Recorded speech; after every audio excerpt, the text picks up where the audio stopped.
Dear viewers, अस्सलाम वालेकुम। एक नए लेक्चर के साथ मैं आप लोगों को खुशामदीद कहता हूँ। आज का जो हमारा टॉपिक है वो है says law of market. Says law of market was presented a French economist professor Jean Baptiste से, whose life period was from 1767 to 1832, and he was a French economist, a journalist, a writer, a thinker. In 1803, J.B. Say wrote a book, A Treatise on Political Economy. A treatise on political economy. A treatise on political economy. In his book, he gave the concept of supply creates its own demand, जो कि बहुत मशहूर है ये theory,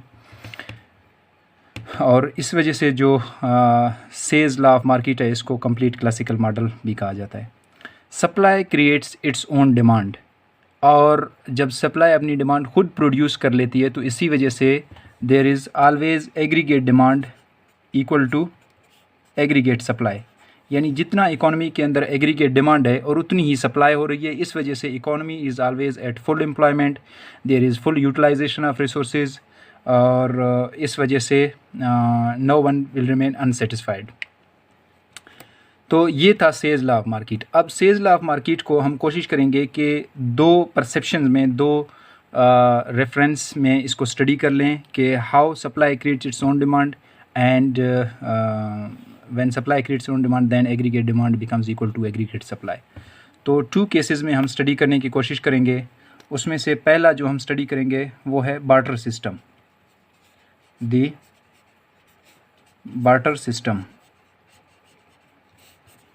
We all know that barter system is a system in which goods and services are exchanged for each other, जहाँ पे money का कोई रोल नहीं होता है।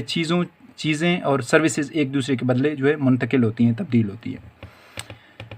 अब इस केस में इस सिस्टम से तो ये चीज़ हमें पता चलता है बार्टर सिस्टम से कि अगर एक शख्स, लेट्स सपोज पर्सन ए का नाम देते हैं और यहाँ पे हम 2 पर्सन लेते हैं। Let's suppose person A which is producing wheat and person B which is producing let's suppose rice. तो जो पर्सन ए है वो वीट प्रोड्यूस करता है फॉर 2 पर्पज़। तो पहला पर्पज़ है फॉर सेल्फ कंजप्शन, जो कि उसका अपना डिमांड है, और जो सेकंड पर्पज़ है for the production of wheat, that is for supply purpose. और फिर उसके बाद जो पर्सन बी है वो भी जो राइस प्रोड्यूस करता है वो भी 2 पर्पज़ हैं उसके, एक तो सेल्फ कंजप्शन के लिए, एक फॉर सप्लाई के लिए। अब इस केस में हम देखें कि जो पर्सन 1 है और वो सप्लाई कर रहा है वीट, तो ये तो कर रहा है सप्लाई वीट की, लेकिन ये जो आगे वीट की सप्लाई है ये किसको कर रहा है? ये पर्सन बी को कर रहा है। अब पर्सन बी जो सप्लाई है, सप्लाई ऑफ वीट की है, तो उसने अपनी डिमांड खुद प्रोड्यूस कर ली है। वो किस तरीके से प्रोड्यूस की है कि जो पर्सन ए है उसको चाहिए वीट, वो आएगा पर्सन ए के पास, पर्सन ए से एक्सचेंज कर लेगा राइस विद वीट, तो वो वीट लेगा और ये लेगा राइस। तो इस केस में हम आसानी से देख सकते हैं कि सबसे पहले जो पर्सन ए था उसने वीट को सप्लाई कर लिया टू पर्सन बी, और इसके बाद जो पर्सन बी था, पर्सन बी ने डिमांड फॉर वीट कर ली और इसके बदले जो एक्सचेंज में इसको दिया राइस। तो सबसे पहले तो इस जो पर्सन ए है उसने सप्लाई करना था, उसने प्रोड्यूस करना था, ताकि पर्सन बी को पता चल सके कि wheat is produced by person A. अगर ये प्रोड्यूस ही नहीं करता तो ये सप्लाई नहीं कर पाता, और सप्लाई नहीं करता तो पर्सन बी इसकी डिमांड नहीं करता इस बंदे से। तो इस वजह से इसने प्रोड्यूस किए, प्रोडक्शन से सप्लाई हुई, इसने सप्लाई की है टू द मार्केट, और फिर उसके बाद पर्सन बी को इसकी ज़रूरत थी तो पर्सन बी ने इस चीज़ की डिमांड की है। तो इस वजह से हम देखते हैं कि जो एग्रीगेट सप्लाई है, अगर यहाँ पे हम सिर्फ 2 पर्सन की बात करें, लेकिन इकोनॉमी के अंदर सिर्फ 2 बंदे नहीं होते हैं बल्कि बहुत ज़्यादा होते हैं, तो इस वजह से अगर पर्सन ए ने एग्रीगेट सप्लाई किए तो वहाँ पे उतनी ही एग्रीगेट डिमांड थी फॉर पर्सन बी के लिए, जिसको वीट चाहिए थी, और उसने उतनी ही डिमांड कर ली है। तो यहाँ पे बार्टर सिस्टम से हम आसानी से देख सकते हैं कि अगर पर्सन ए है वो सबसे पहले तो सप्लाई कर रहा है उस गुड्स की, तो supply creates its own demand, market में लाता है, उस डिमांड, उस चीज़ की डिमांड पैदा होती है और वो फिर आगे उस चीज़ को फिर एक्सचेंज करता है फॉर अनदर गुड। अब ये था बार्टर सिस्टम।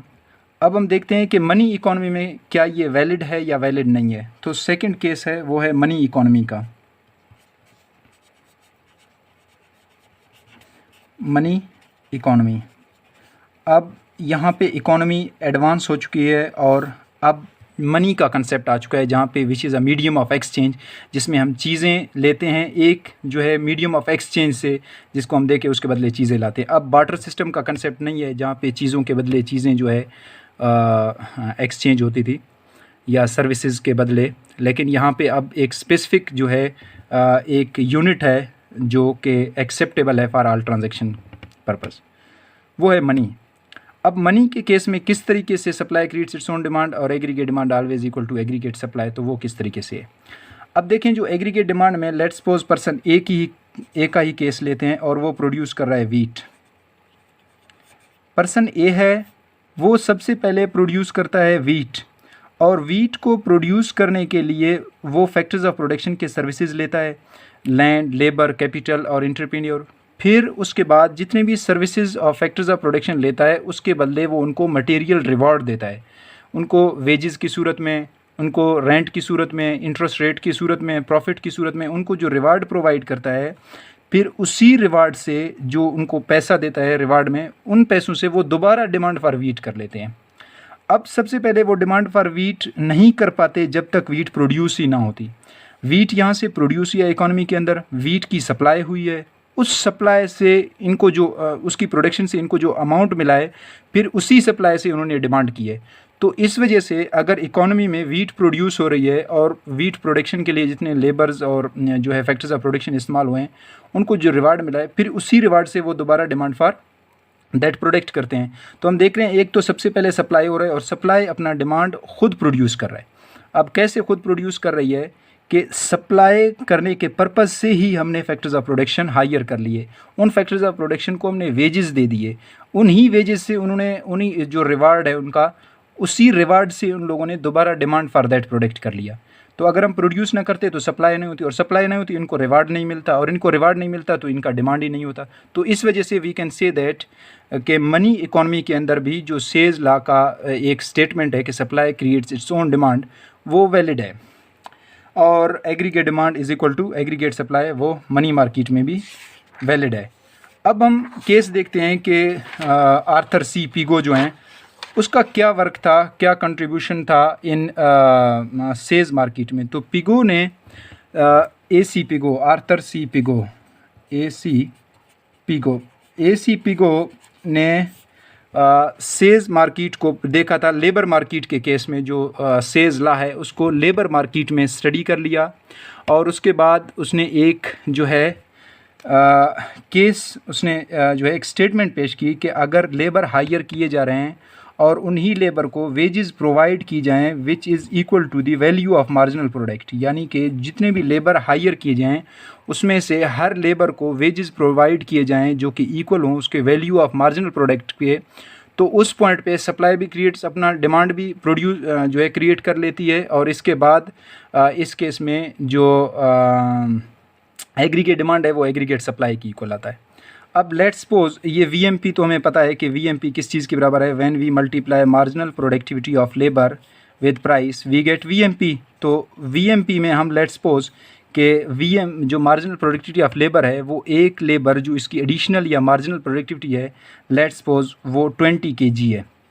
अब 20 kg वो प्रोड्यूस कर रहा है, उसकी मार्जिनल प्रोडक्टिविटी है, और जो प्राइस है 1 kg की जो मार्केट प्राइस है वो लेट्स सपोज 10 रुपये है। तो इनको जब मल्टीप्लाई करते हैं वी गेट 200।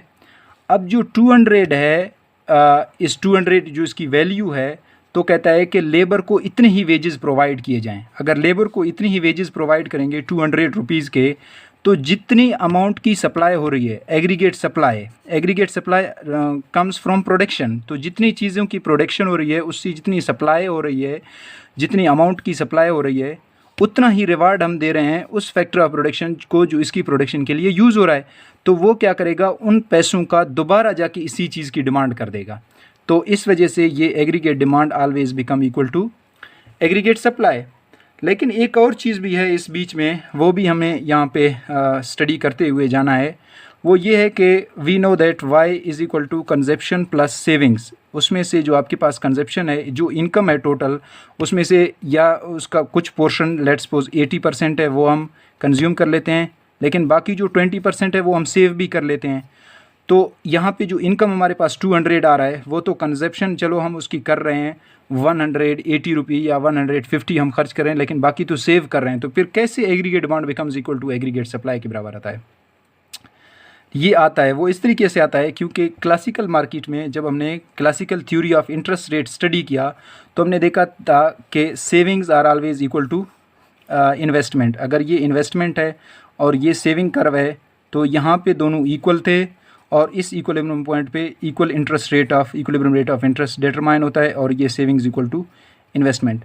तो क्लासिकल चूँकि बिलीव करते थे फुल एम्प्लॉयमेंट पे, फुल यूटिलाइजेशन ऑफ रिसोर्सेज पे बिलीव करते थे, इस वजह से क्लासिकल मार्केट में सेविंग्स इक्वल टू इन्वेस्टमेंट के बराबर हैं।